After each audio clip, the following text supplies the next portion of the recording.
1.5 His first flight. Chitchat and margin questions. विद्यार्थी मित्रांनो, आपण हीज फर्स्ट फ्लाईट या पाठावरील चिटचॅट ॲक्टिव्हिटी आणि मार्जिन क्वेश्चन्सची उत्तरे अतिशय सोप्या पद्धतीने कशी लिहायची ते पाहणार आहोत.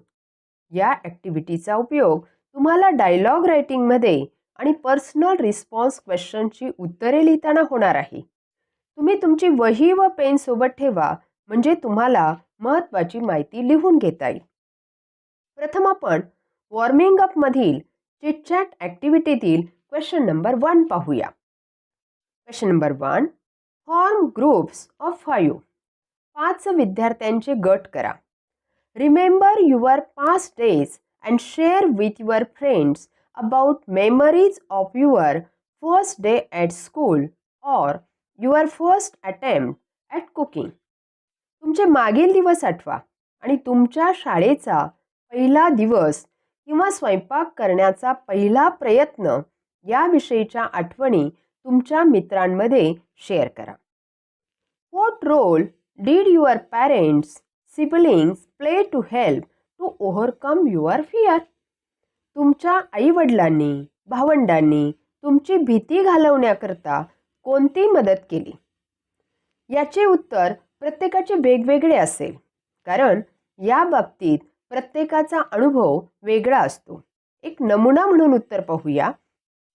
On the first day of school I was very afraid, so my mother took me to school. She introduced me to some students in my class. She gave me some chocolates. पुढील प्रश्न पाहूया. Discuss and answer. चर्चा करा आणि उत्तरे लिहा. Question number 1.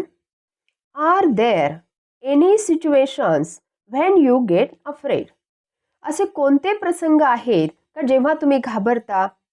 Yes, I am afraid of snakes at the time of examination and when I am alone at home. 2. How would you react if you had to travel alone. जर तुम्ही एकटे प्रवास करत असाल तर तुमची प्रतिक्रिया कशी असेल. If I had to travel alone I would be a little nervous. Question number 3. How would you react if you had to stay alone at home. जर तुम्हाला घरी एकटे राहावे लागले तर तुमची प्रतिक्रिया कशी असेल. If I had to stay alone at home I keep the TV on so I feel someone is with me. Question number 4. What would you do if you were lost in a new city? तुम्ही एखाद्या नवीन शहरात हरवले तर काय कराल. I would ask some aged person to show me the way to the nearest police station. चला, यातील second activity पाहूया. Complete the following table. खालील तक्ता पूर्ण करा. या तक्त्यात पहिल्या कॉलममध्ये काही इडियम्स म्हणजे वाक्प्रचार दिले आहेत. दुसऱ्या कॉलममध्ये त्यांचा अर्थ आणि तिसऱ्या कॉलममध्ये त्या इडियमपासून स्वतःचे वाक्य बनवायचे आहे. पहिली इडियम आहे बर्ड्स आय व्ह्यू. त्याचे मिनिंग दिले आहे व्ह्यू फ्रॉम समवेअर हाय, म्हणजे विशिष्ट उंचीवरून दिसणारे दृश्य किंवा विहंगम दृश्य. याचे वाक्य आपल्याला तयार करायचे आहे. We got a bird's eye view of the village from the hill top. 2. As free as a bird. त्याचे मिनिंग आहे if he or she is carefree, म्हणजे पक्षासारखे मुक्त किंवा स्वतंत्र. याचे वाक्य दिलेले आहे. After finishing her exam she will be as free as a bird, म्हणजे परीक्षा संपल्यानंतर ती पक्षासारखी मुक्त स्वतंत्र होईल. पुढील इडियम आहे ईगल्स आय. त्याचा अर्थ आहे his ability to observe something closely, म्हणजे बारकाईने निरीक्षण करण्याची क्षमता. त्याचे वाक्य तयार करूया. My father's eagle eye is able to spot my little mistakes. शेवटची इडियम आहे स्प्रेड वन्स विंग्स.